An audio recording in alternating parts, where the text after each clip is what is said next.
Hey Clutterbugs, you are in for a treat today because my very good friend is joining us, Dana K. White from A Slob Comes Clean.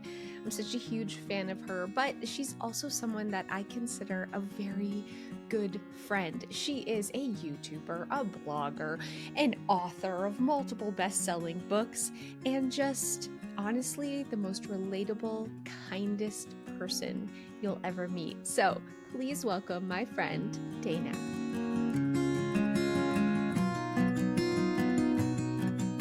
Welcome, Dana.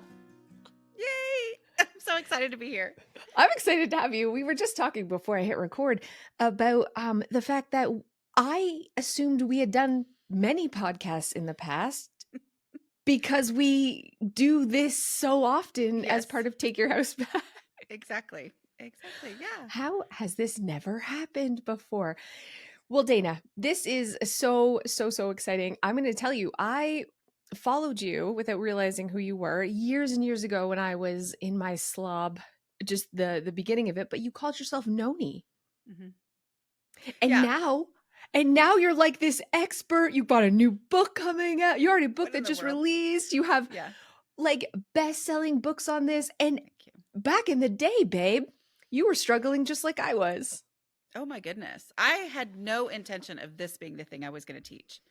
Like, this was not, this was literally the thing that if you had told me this is what I would end up doing with my life, I would have laughed and cried because I would have been like, you're making fun of me right now. Like, that's how I would have felt because but that's why I started writing. And that's why I was named Noni, which is short for anonymous, because this was my deep, dark secret. And it was just my way to stay focused. I was like, I want to write. I'm going to learn about blogging and also get my house under control at the same time. I thought it would take a couple of months, you know? and then everything would be perfect. And then I was going to like throw that away. No one was ever going to see it again. And then I was going to write about other stuff. So here we But are. it blew up because I mean, I thought Noni was your name. Yeah. I was like, Noni, Noni says, and I was following you in the beginning, which is so crazy. And then I kind of, lost track of you and then came back. And then I'm like, wait, Dana and Noni is the same person? I know. When I wrote my first ebook, like self-published an ebook, it was about 3 years in maybe. And I had come to this point where I was like, okay, I do have something to teach. Like I for years I was like, why would anyone listen to me? People would say, teach us what you're doing. And I was like, you're crazy. Why would you want to learn anything from me about this stuff? But then I realized, okay, the gap was the first ebook was 28 Days to Hope for Your Home. And it was like going from absolute overwhelm to, okay, I think I can do this. And I wrote it and it was just a short little ebook, but I was like, I'm really proud of this thing. And I made this decision to put my real name on it because I was just like, I want to be a writer. I don't want to be a writer with a fake name. And this thing is starting to turn into actual, like what I had wanted all along. And so, but it was a big deal. And people were like, what? But then there were other people like, oh, I knew that was your fake name. Anyway. Yeah. I I mean, I work with you virtually doing Take Your House Back. So I see your genius in the way you teach through video. Mhm. And I've seen that for a long time. I mean, and people, I mean, you're changing lives every day. You have an incredible podcast. You are such a good speaker, such a good teacher. And then I read your book, How to Manage Your Home Without Losing Your Mind, actually, just maybe, I don't, a few years ago. And I was like, okay, wow, she's actually like an incredible writer. Like you're Okay. awesome at Same to all you. these All the things. things. No, I appreciate that because that's actually the thing I wanted to do, right? Like that's why I started blogging because I thought I want to be a writer.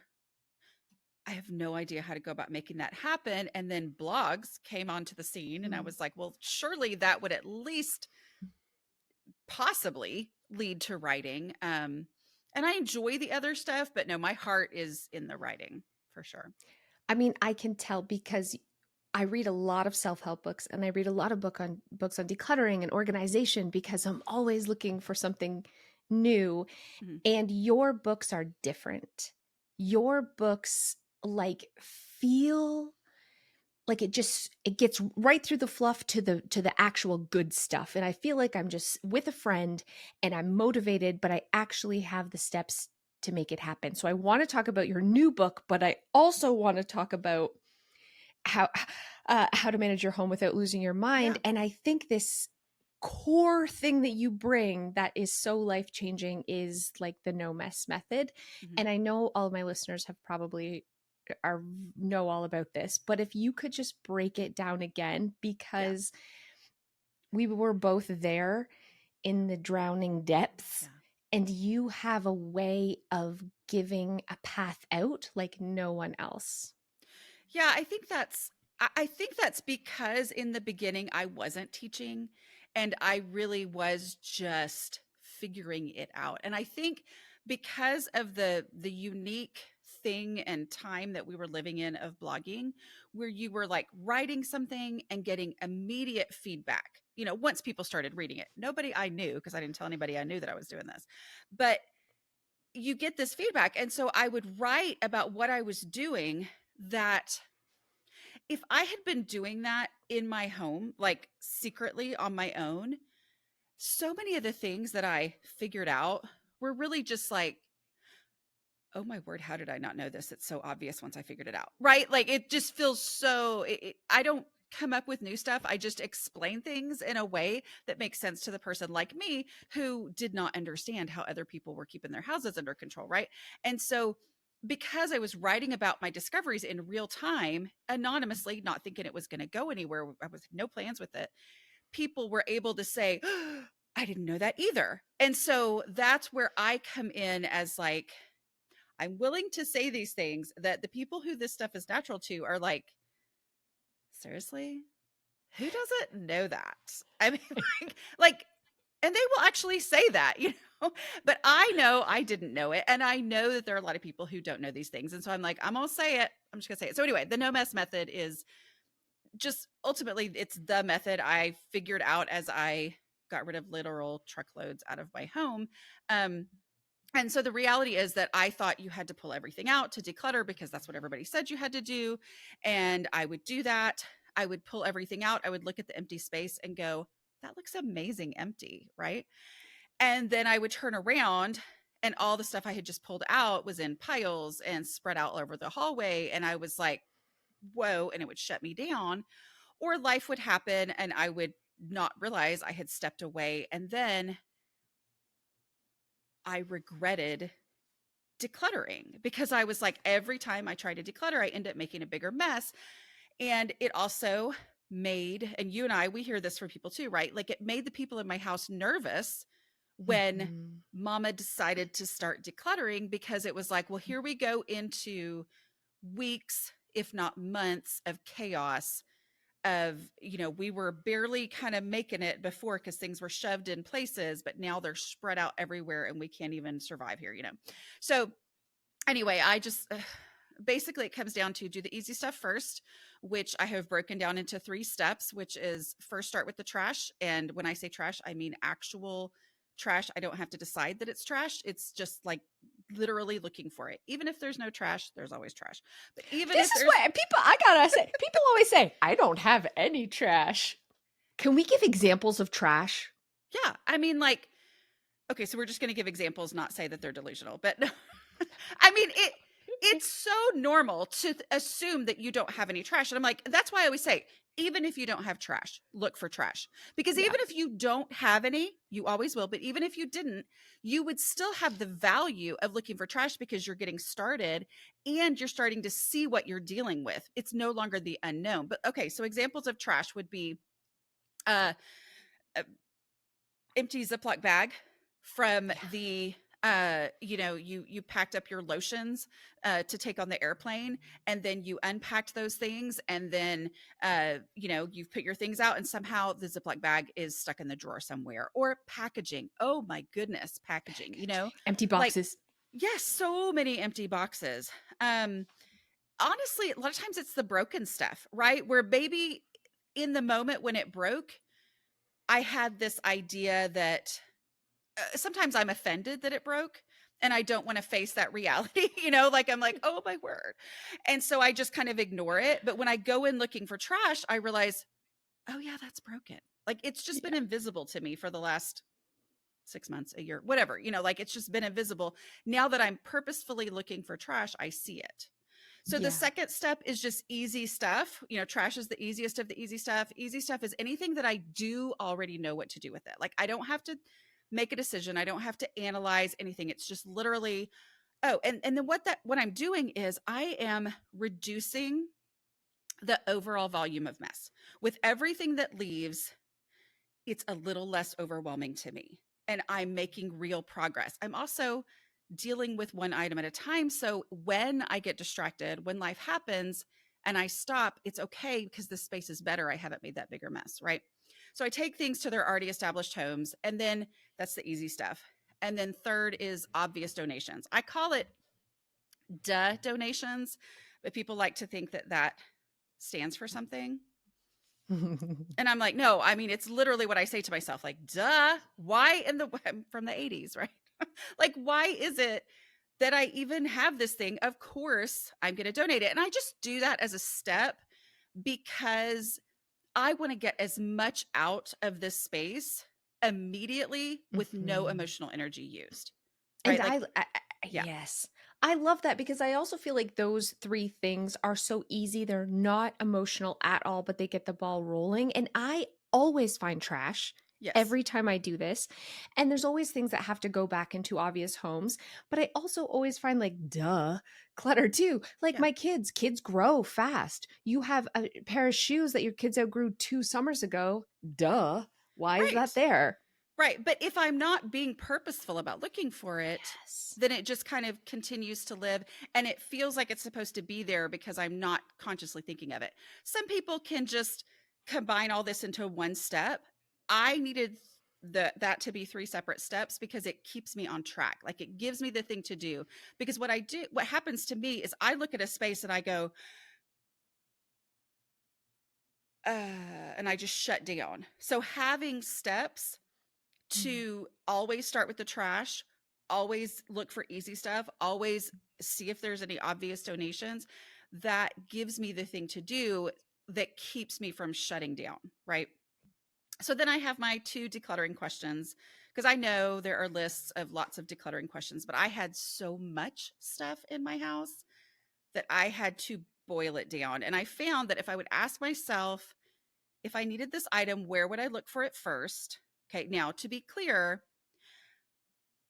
I don't know where this item goes, right? If I knew where it went, it left in step 2 because that was the easy stuff that I already know what Mhm. to do with it.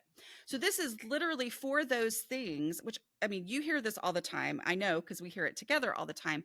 I just don't know where to put things. I'm like, well, this is my way that I know where to put things. I identify the home according to where would I look for it first instead of what's the best place to put it or where would it be, because that those allow my brain to spin out and they are analysis questions and I needed to make lots of progress quickly.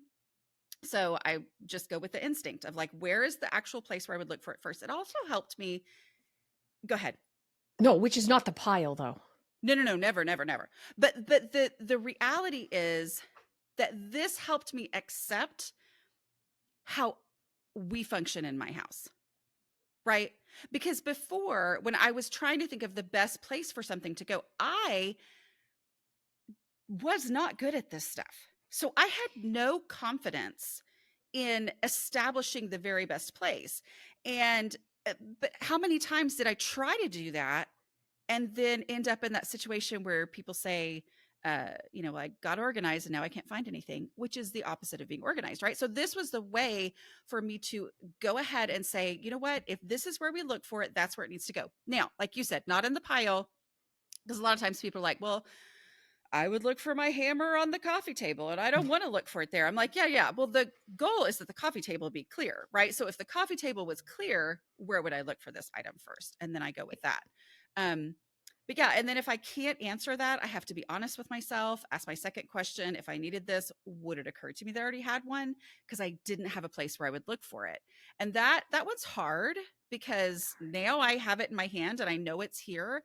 But the reality is that was the reason I was always in this endless clutter situation, because I was always rebuying things because I had so much stuff that I had no awareness of what I had no clue where it was. If I did think maybe I had it, it was such an exhausting thought to even consider searching for it that I would buy more. And I was like, I've got to get stuff out. This is a way for me to be honest with myself and say, you know what? If I wouldn't go looking for it, I just need to get rid of it.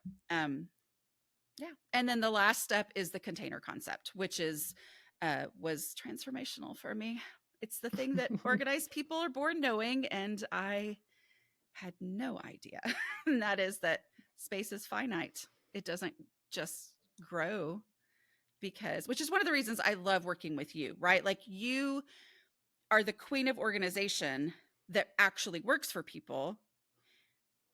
And you are very clear that you have to have less stuff to be, or like, there's no world in which the perfect organizing system is going to let me keep all my stuff. I did not understand that. I truly would look around my house and think, I need to get organized. That was just the most logical thing in the world. And so that meant creating some elaborate system. I would create an elaborate system. I would spend a lot of money on an elaborate system, and I could not maintain it. And still didn't have enough room for all my stuff, right? So I thought, well, I need an even more elaborate system. That is such a Yeah. myth. That's like the biggest myth, that organizing will create more space. Yep. That is the biggest myth. Organizing does not create more space. Decluttering creates more space.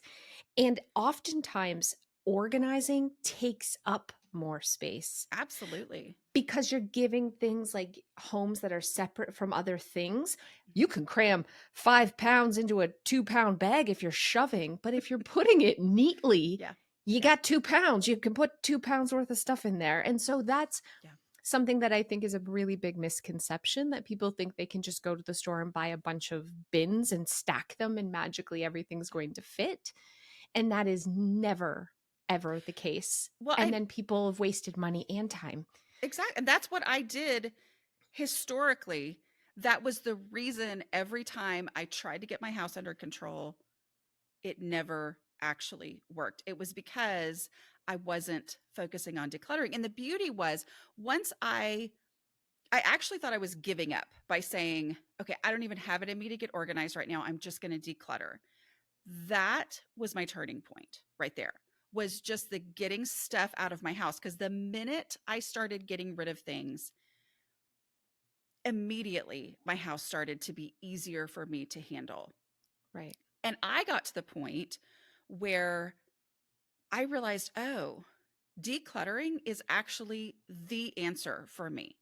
Like, I would rather because you're already organized. Like, you're already good at organizing. You just didn't know it because you were buried under. Organizing isn't bins. Organizing isn't bins. That's, I think, what people don't realize. And you already have systems in place that work. They were just buried under too much. I just had loads and loads of crap. I just had I mean, like, Cass, so garage selling was my obsession when my kids were little, right? Like, I loved, we're talking get up. Actually, we're talking get the paper on Friday night, make an actual map. This is in the olden days. No, I did this. I know. Yes. A map of where I was going to go, which ones I was going to hit first. And I loved the logistics of, like, okay, this neighborhood has 3 and this one sounds like it's, so I'm going to hit this one and then I'm going to go by that one really quickly. And then I'm going to, like, I loved that because I could literally every single week come home with a full minivan of junk. It's treasure. It was treasure at the time. But I was an eBay seller. That was how I made our extra money when our kids were little. And it's tough because I know it's the desire. I want to tell people, don't be a reseller, because I know the problems that I got into with it. But I also don't want to tell them that because I know that that was how we survived. I mean, like we moved, we had 2 house payments.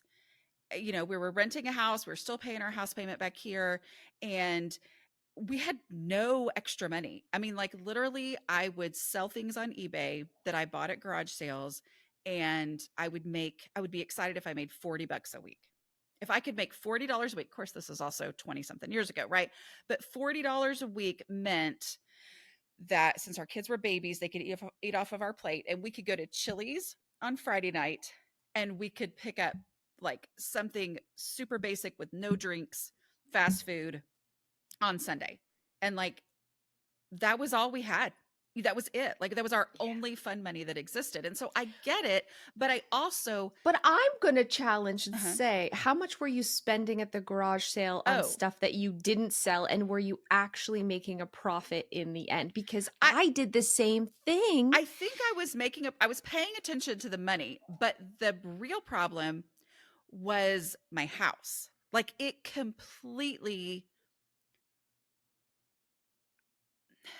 made my house almost unlivable. I mean, like, okay, so here's my story that honestly makes me hyperventilate.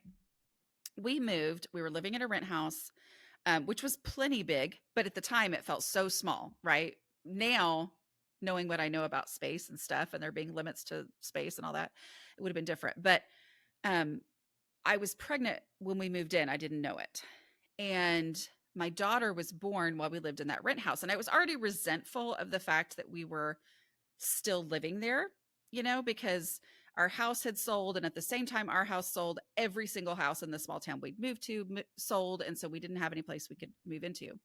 So we had to keep living there. And I had an eBay room. So my 2 boys were sharing a room, and we brought my daughter home, and she stayed in my closet because there was a room packed full of eBay stuff. Like, yeah, that I would say there's a lot of things that I go, you know what? It is what it is. I've learned, I've whatever. That's the thing that kind of makes me like really frustrated with myself when I think about it. And obviously she's fine. Yeah. She was very resilient. She's a lovely woman because she's a woman now. But I have a lot of regrets on that. And I think, was that worth it? I mean, I don't know. But also it was a lot of entertainment for me too, to buy. I mean, let's just be honest. Like I did listen. the I thrill of did. the hunt was Oh, the real. thrill of the hunt. So Yeah. had this thing where I was chalk painting Mhm. furniture. So I would go to yard Mm. sales, and I would go to thrift stores, and I would buy furniture, and then I would chalk paint it to sell it to resell. And at the time, like that's when chalk painting was just like hitting off. But the truth was, what I loved the most was the thrill of the hunt and the Absolutely. thought of what it could be and how much Yes. money maybe I could get. I didn't actually love the chalk painting part. So now I I have so much inventory that it filled my basement to the point that we couldn't like enjoy it as a family because it was filled with my business, which Mhm. I was just doing to justify the fact that I loved I was addicted to the thrill of the hunt, Yeah. but I had to find a way to justify it. So I created a business in order to justify the fact that I love the thrill of the hunt. That was so hard to really admit and give up Mhm. because I had built this dream in my head of having like a store where I sold chalk painted furniture. But the reality was that was never going to happen. Well, and it always made me feel like I needed a bigger house. Like that was part of it. I mean, I already had clutter issues anyway, right? But then I had this this idea. I remember I would see something huge. We're talking like a playscape or something. Like I would see that and I would think, if I just had land, I could sell that kind of stuff. I mean, like, and then I could really turn it because they're selling it for $25 and I know I could get $400 or whatever. And I'm so thankful because we have land now. And I think I was not ready for that, because I would have just filled that up too. And so anyway, I guess my point is that I understand where people are, and I understand, I do think it's a legitimate business, but there has to be boundaries around it, right? Like, people will ask me all the time, like, what do I do as a reseller? And I'm like, well, it's the same thing as anything else, which is, where would you look first for your reselling things? And that space is the limit to how much you can have at a time. And it can't take up the space that you need to actually live your right now life. Like, for me, it needed to have been a closet as opposed to an entire room that kept my daughter from having a room for the first, 4 months of her life, which I know a lot of people have their kids in their room anyway, but I was always a see ya kind of a mama. It's I like, was I the need my same. sleep. Yeah. Yeah. I need my sleep. Yeah. Yeah, I like that. And I think what's really fascinating is the people who struggle with clutter are the dreamers like us. Mhm. The I can't wait to do, and Yeah. I'm still like, I need chickens and I want bees and I Oh, me want, too. and I'm always the potential and the amazing, and it's a lot of the time I'm going to craft and I'm going to do stained Yeah. glass. A lot of the time that comes with stuff Yeah. and supplies. And so I gather the stuff to be this, do all these amazing, cool things. And then I'm like, oh, squirrel, another amazing thing. And it's a struggle. And for me, I enjoyed the gathering of the things, but I gathered so many things that I was too overwhelmed to actually do the thing. Right. And then that produced a frustration in me that I couldn't really name exactly what it was, but it was like, and then it felt like, okay, maybe that's not the thing I want to do. Maybe it's something else I want to do. And then I would go and gather the things for that. Um, and that was a really bad cycle for me. It is a bad Yeah. cycle. Yeah. And the breaking the cycle is the pain. For me, the pain of letting go. Yeah. Like, I had to let go because we couldn't live. I Mhm. had to let go because I was going to die if I had to spend one more minute looking for the shoes or the umbrella or my keys Yeah. or my purse. The shame of someone just stopping by. All of these things, I couldn't live like that Yeah. anymore. But letting go was so embarrassing and painful and filled with shame in itself in the beginning that it was hard too. I And I think, think that's something I've forgotten. yeah. I forget how hard it is in the beginning to let go, because now I'm like, nah, I can let that go. Yeah. It was tough at first. I think that's one of the reasons I stick with the basics. So I do feel like, um, that was something I had that maybe I didn't have the other times, that I wouldn't have in any other situation, but I was in this weird, unique thing where I was doing all this publicly, right? Anonymously, not showing my face, not using my real name, all that kind of stuff. But I had a cheering squad, and so I don't like cheerleading like, you can do it. I like cheerleading like, wow, you did great. That kind of thing. Anyway, Yeah. but I feel like I want to be here for that person. You know what I mean? Like, it was transformational for me to realize I was not the only one who struggled this way, because when I started, I honestly believed it was just me. I had no idea that anyone else in the world struggled the way that I did, right? Like, I mean, I had seen the show Hoarders. I related to some things, but as far as, like, people out there who, the people at this same similar situation as me, and I always want to say that I always had a room that probably could have qualified for Hoarders. I would usually have one room, and then I would clean that out, which meant I would just move everything to other rooms, and then I would end up with a different room that was Mhm. stacked high.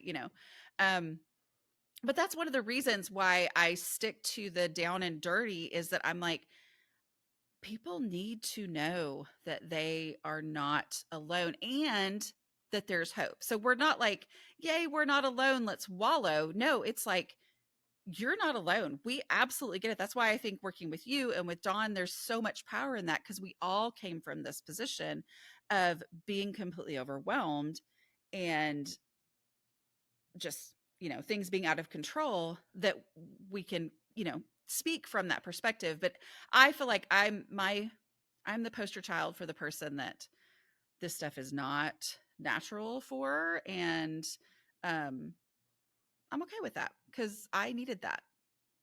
Yeah. And it's I think it's more prevalent than you think. Yeah. And there's a lot of also like Heidi hoarders. That's what I was. So on the outside, if you'd come to my home, you're like, oh, this looks good. But I had the basement and every single closet shoved in and I would have to trash my house to find something. And so it would look like hoarders Hmm. and then I'd shove it over every bed, under everything, but then have to play that game again the next day when I needed something. Which And is it so was exhausting. so Yeah. exhausting and so time consuming. Yeah. And that's for me was the biggest life changing moment was when I actually got, and it took a while to get enough stuff out to see Hmm. that, wow, I have so much extra time. Like for Oh me, it yeah. was the time more than anything else. I had no idea how much time I spent managing my mess until my mess was gone. And I still have laundry and dishes, and everybody has that. But like, I don't have the mess. And I know you know what I mean. I do know what you mean. And I know you hear the same things from, so many times. And I had the same questions. I was like, the issue must be that I'm not spending enough time on my house. Like, I looked around and I was like, I don't know what my problem is, but that has to be it. But then I would think, I'm already feeling like I'm constantly working on my house. How can I add more time to this? I was like, how in the world can I triple this amount of time? Because I would look at the mess and go, well, clearly I at least need to triple it. And then I started teeny tiny, teeny tiny. Like, I was just like, I'm just gonna do my dishes every day. I don't know. Didn't make sense to me. It makes more sense to me to wait a couple days until it's worth. Anyway, we all know that story, how it ends. But I didn't know how that ended until I figured it out. But like, doing my dishes every day, doing these absolute basic small things that got smaller every day as I did them, it freed up so much time. And so it's so hard to have that conversation with somebody who can't see how that's possible, right? And that's what I do. Like, I just keep on talking and keep on explaining and find a different way to explain it and all that. But I always tell people, like, you're never fully going to understand until you give it a try. Like, and Yeah. I'm sure you hear from people all the time, but I get emails all the time from people who say, I cannot believe how much more time I have because I do the dishes every day, Yeah. I know. because I, you know, have decluttered so much. And so when I go to find something, I actually find it. And Yeah. it's not a 3-hour thing. And it's not normal. It's not my normal anymore to search and rip the house apart. Right. And a daily tidy for me also changed because I Mhm. don't know, like, I'm not great at math and this math doesn't make sense. But if I do 5 minutes a day, then, but it, that somehow it's only 5 days in a week or whatever. But if I let it go, suddenly it's 2 hours. And I know that doesn't make sense because it should be just 5 plus 5 plus 5, but that's not the way it Yeah. works. Mess math is different. Yep. For It's the sure. same as dishes. It's 15 minutes to do your dishes after dinner every day. But if you wait till the end of the week, for some reason, it's hours and hours and hours. Like Yeah. I don't know how this works, but Yeah. this is how it works. Well, and that's the problem. I mean, I'm just going to say this about those of us who struggle. I think we tend to be very intelligent people. I mean, I'm saying that for real. What I have learned is that, and that was a big part of the identity struggle for me, is because I was like, I am an intelligent person. My house makes me feel stupid. Mhm. What is going on here? Like, I was trying to apply my things I was good at, big projects. I was trying to apply that to my house. And so that understanding, what was I talking about before I started saying that? See, See, No. mess math, but I think Yeah. it's because, like, in theory, it should be Yes. easier to do all the cleaning on the weekend all at once. That feels like it should be more an efficient use of our time. Or to Exactly. do all the dishes at once seems like it should be a more But efficient use of our time, but it for some reason it is not. right. And I would look at it and go, when I do dishes on Saturday or whatever, once a week, it takes me 5 hours to clean my But kitchen. yeah, Therefore, I never get to the rest of my house because I'm completely exhausted. But logically, I say, well, if it takes 5 hours after 5 days, hello, anyone can figure out that means one day would take an hour. I don't want to spend an hour on my kitchen every day. But also, I was like, are these other people spending an hour on their kitchen every day? Like, how are they doing that? Right. But I didn't know that one day's worth is 15 minutes, 2 days worth is an hour, because it's not just doing the dishes, it's shifting and moving and and the resituating and scrubbing, and now things are harder to yes. wash off because they've Right. baked on, and it's so many things I Right. didn't know either. And Right. clutter attracts clutter. And Oh, that's the other thing I absolutely. didn't realize. As soon as if I don't tidy and I leave that pile, it's like a magnet for Yeah. everything and things Yeah. that we would naturally put away. Usually, if that was clear, now we're not. Mhm. So we're like multiplying the mess by not doing a little bit every day. And it doesn't really, I still don't know how it makes sense. It's some kind of wizardry, but the truth is, a little bit every day Yeah. is the secret. It just magnifies our effort for some reason. Yeah. It does. It's It crazy. does. Okay, let's talk for one more thing before we jump into your new book. I really want to talk about layers of a clean house because I watched your video that you Mhm. did, I think a year ago, and my jaw, I had to pick up my jaw because I mean, again, it's one of those things you know, but I didn't like hear it. I haven't heard it been said before. Is that what you say? And I was just like, wow, she's a genius because you explained it in a way that I think we innately know, but when you hear it, you know. And you're like, that's a light bulb moment. Yeah. Yeah. I, it's the secret of why this seems to be easy for other people and hard for people like me, right? Like, I don't know if you ever had conversations when you were overwhelmed in your home with a friend who said that they never cleaned, and you looked around their house and you were like, what are you talking about? Like, this doesn't make any sense, right? Yep. But guess what? Now I'm that person. I'm that Right. annoying person. Right. People come to my house and they're like, "Oh, your house is so clean." I'm like, "Actually, I never clean." And I see the dirty look and I know. Yeah. I know because I used to give the dirty looks to my friends. So the issue is, my parents had this lake house, right? And we that was all, we couldn't afford to go anywhere. Our kids were little, and so we would go and we would spend a week there over spring break or whatever. Like, that was our place where we went as a family. We loved it. Very simple little place, but because it was not an Airbnb with a cleaner or whatever, it was something where we had to be the ones to get everything back to baseline right before we left. And so if we spent 3 or 4 days there and I didn't do the dishes and there's no dishwasher there, then the last day was this, oh my word, we got to get all this stuff. And there's my kids were running around and all this. So I would really, really, really try hard to keep up with the dishes so that it wouldn't get out of control and take forever on that last day. But I realized one day, as I was in this zone, because I was writing about my house all the time and thinking about, what is it that's the difference and all this, I realized, okay, so on this last day, I'm catching up on dishes. I've told my husband, can you get all of our stuff out of here so that when I'm done with the dishes, then I can wipe down the bathrooms and do the sweeping and the mopping and the vacuuming, right? That we agreed to do to be able to use this place, right? So it hit me that what I was ultimately doing was the daily stuff, the dishes. Okay. If I would keep up with the dishes, then on that last day, I got to completely skip the catching up in the kitchen. Right. And once our stuff was out, then it was only the stuff that already lived there and that already had a home there. Right. And I went, oh, that's like our stuff is the stuff with no place. That's the clutter. And I realized, okay, when those things are out, there's no daily stuff to catch up on, there's no clutter, cleaning is not that hard.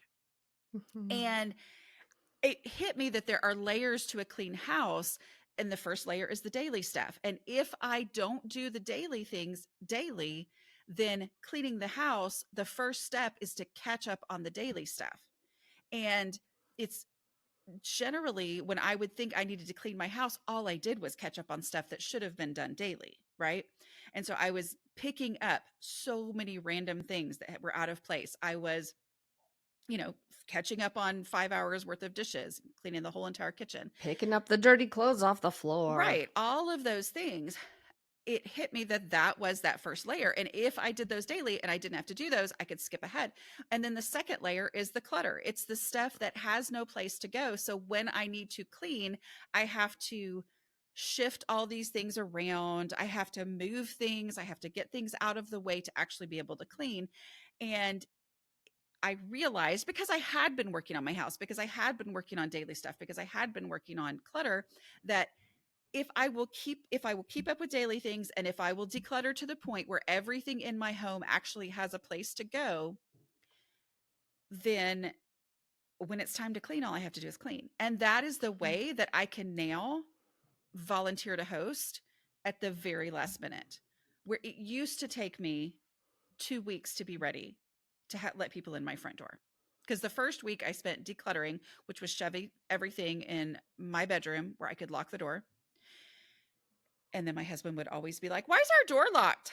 And I was like, "Oh my word. You know this. This is our routine. There's a reason our door is locked, and please don't announce it to everybody." It's hiding all our secrets. Yeah, we used to have our doorknob, like, you had to actually, it was messed up and you had to actually get out the screwdriver and take it off completely. And so I would tell him, I'm like, "Listen, I'm about to lock our door because nobody can stumble in there." I was like, "I'm about to lock this door. Tools. I'm reminding you that there is no getting into this room, because so if there's anything you needed, it is too late." Right. But if I have my decluttering done, then, and my daily stuff, it's all so much easier, right? Because I used to spend that first week moving stuff into the master bedroom, and then the second week cleaning, because I couldn't actually clean with clutter everywhere. So that's the secret. That's not a secret, but you know what I mean? That's the secret that people who don't struggle with this know, even though they don't know that they know usually. Yeah. Yeah. It's true. And like now that my surfaces are pretty clear because everything has a home, Yeah. and I'm walking around doing the tidy to put it back, I'll just catch myself sometimes, like I'll notice a spill and I'll be like, "Oh," and I just wipe it and it's 1 second, boop, Yes. or I'll be like in the bathroom, like, "Oh, there's toothpaste splattered," boop. But I didn't notice that stuff because there was clutter everywhere. So then things would get really grimy and dirty, and then I'd have to scrub my house. So when I say I never clean, like I don't even know the last time I've scrubbed anything. Like I feel like I don't, but I think I'm just doing these little boopity whooshity whooshity whooshes because it's easy to see because now the clutter's gone. Yeah. So it's almost like that's become a bit of a daily. Mhm. The little wipes have become a daily. So now the cleaning is like vacuuming and mopping sometimes. Because when it was a spill and there were 14 other splatters or spills that had happened too, it's like, ugh, just one more thing. Like, oh my goodness, it's going to make it take even longer now. But you're right. Like that, I talk about, you can wipe it now or I can scrub it later.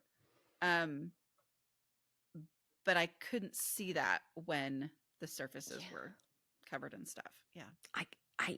And I think it's to the point now when I go into someone's home and I help them declutter, we'll declutter the kitchen and we'll organize everything. And then they're like, "Oh, I didn't realize the counters were so grimy. I didn't realize the front of the cabinets were all splattered with food."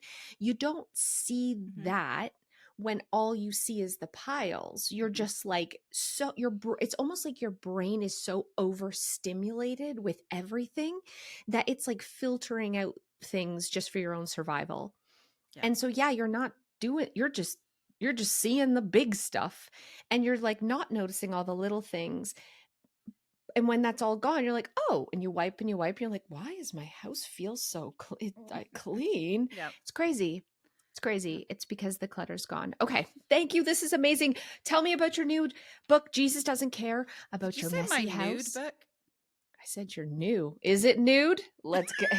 Is it new and nude? Leave it to Cass.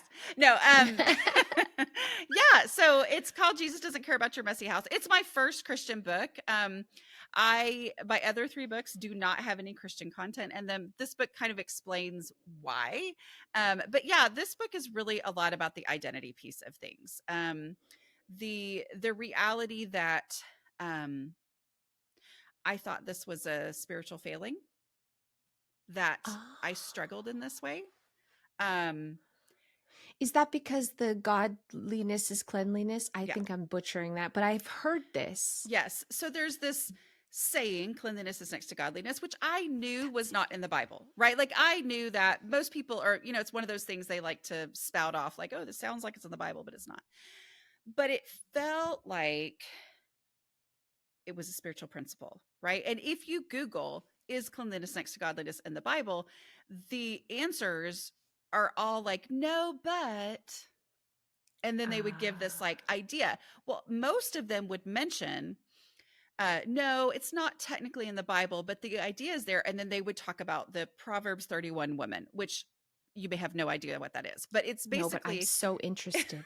it's this thing that a lot of people, especially like me, a lot of women, but especially women like me, it's like the chapter of the Bible that people are scared to read because it supposedly describes the perfect woman, right? And Give it to so, me. I'm so curious, like, yeah. because Joe's mom is really religious Hmm. and she puts so much pressure on herself to cook and clean Yep. and serve her family. And I'm not a religious person, so I'm always like, is this in the Bible? Where is this coming So from? This pressure? that's exactly what this book is, right? Like I take all these things that give us this idea that, oh my goodness, it's a spiritual failing if this stuff is hard for me. And we just look at it realistically and we're like, how does Jesus really feel about your messy house? But so in Proverbs 31, which is in the Old Testament, it describes this woman, right? She gets up early in the morning. She, you know, takes care of her children. She has a business. She's like a really smart woman, all these different things. Well, the assumption is, and I assumed it too, that it says something about her house being clean and organized and perfect, right? Like that is included in there. And so I went through this chapter. It does not even mention it in any other vague terms. Like we all know the vague terms, right? Like her children always know where their socks are, or whatever. I mean, like Yeah. anything of there's nothing in there about her house and the state of her home. And the reality is that this woman that it describes, who is a hard worker and who's very driven and who people depend upon and call on for all sorts of things, she reminds me very much of the women I know who struggle with their homes. Like, I'm not sure your experience, but I know for me, it is highly intelligent, very creative, Hmm. very driven women. The women who struggle with clutter that I know are the ones who their church, when they need to run a big program or whatever, that's who they're going to call. Like, I Mhm. was a theater arts teacher. I can organize a play with 350 people in the cast. And everything is going to run incredibly smoothly. It's all going to be planned out ahead of time. It's going to be executed. It's going to turn out amazing. Like I am extremely confident in that. And I could not keep my physical stuff in order. Right. And so this idea that if I'm a Christian woman, it's supposed to be easy for me is just flat out not in there. Right. And not Yeah, in the that's Bible. so fascinating. I It mean, feels like it is. Even it as does a feel like it is. non-religious person, I Mhm. feel like you're like serving your family and your home and you're cooking and you're great at cooking and you're great at cleaning and you're great at that's like what I assume for some reason. Where is this coming from? I don't know if we want to get into all that, but Oh, sorry. Okay. Yeah. no, I I just mean find it is I fascinating. I feel do like that would be a lot of pressure. it's a ton of pressure. I do think that, okay, so the reality is that the reality of, you know, having a relationship with Jesus is all grace. Like, it's all supposed to be about the fact that I can't do anything, right? Like, there is literally nothing I can do to make God love me. It's only what he's already done for me, right? Like, so it's not an achievement thing in any way. So therefore, if I get caught up in this idea that it's an achievement thing, then I'm actually missing the real point of what it is to have a relationship with God, right? And it's like, so it's a thing. But the reality is that sometimes people don't like to talk about grace, because what if we talk about grace and people stop cleaning? So that's a deep conversation to have. And a lot of people don't want to have a deep conversation. They want to be able to say cleanliness is next to godliness, because if that'll make you clean, then I'm good with that. Right? Oh, yeah.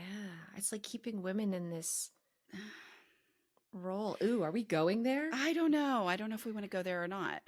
Okay, I see what you're saying. And I'm thinking about like I follow some Christian influencers and they're like getting up in the morning and they got a baby strapped to them and they're milking their cows and they're polished perfect homes and they've got beautiful curls in their hair and they home make their dresses and everybody looks perfect and everything's perfect. Plus I know they're running this business because an influencer's a lot of work and they're Oh, doing all tons this of thing work. Yeah. and those they're not sleeping. And I'm just like, oh. And then so I think you have this added, not only maybe you feel it in your religion or your church or your community, but now you have the social media aspect that Hmm. is showing like these great Christian women who are also like Hmm. amazing at all the home stuff.